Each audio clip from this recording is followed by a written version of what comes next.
Welcome back. It's good to see you again. And today we're going to continue the story that we started yesterday. It was a story about a man named Zachariah and his wife Elizabeth. And soon it's to be a story about the addition to their family, who was, well, we'll tell you his name in a little bit. Yesterday we talked about how Zachariah saw an angel, and the angel told him that he was going to have a son.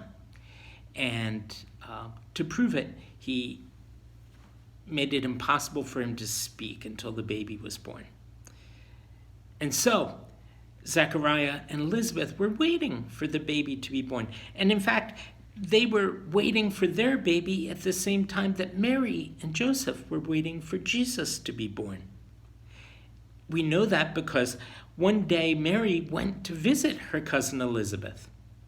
And she had left Nazareth, where she was living, and she went up into the hill country where Elizabeth and Zachariah were at the time. And hello, she cried to Elizabeth as she arrived. And that moment, the baby that was in Elizabeth's tummy jumped and started squirming around. And Elizabeth knew that Mary had been touched by God in a special way, because everything around anybody who came in contact with Jesus was going to be changed in wonderful ways. And even before he was born, it was like he was changing the world. And Elizabeth said to Mary, "God has blessed you and your child." And Mary, she said this beautiful, beautiful poem when she spoke to Elizabeth. She said, "My soul magnifies the Lord." It doesn't mean magnify like using a magnifying glass. It means makes God even greater. My soul says how great God is.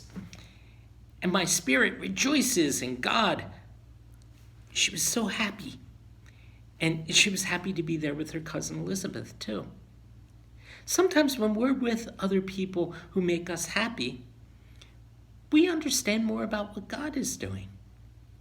Because the happiness that we have with our absolute best friends in the entire world, that's the kind of happiness that we can have with God and being around God. And in fact, we can even be happier even than we are with our family and with all the people around us.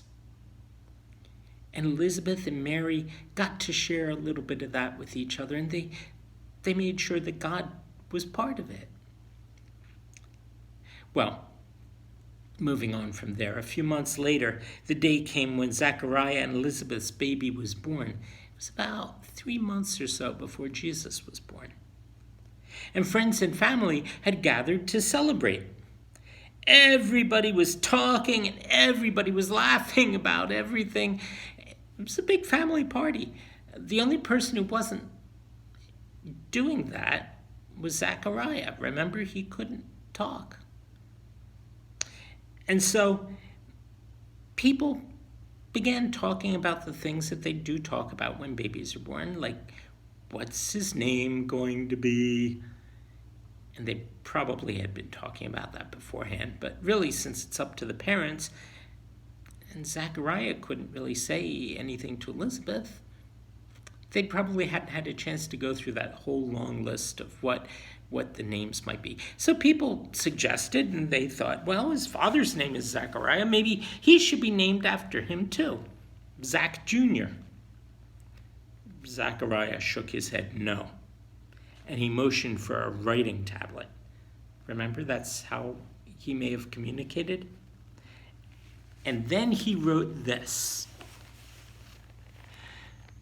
If you can read that. His name is John. And that's how he let people know. See, there's Elizabeth holding the baby wrapped up in a red blanket. His name is John. And suddenly, Zachariah's mouth opened again. And he said it. He didn't just write it, he said it. His name is John.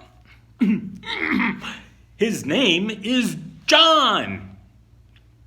He could talk again, just like the angel said. And he gave him the name that the angel told him to give. And that was how he found his voice. There are all sorts of times when we have to be quiet. There are times when somebody else is talking.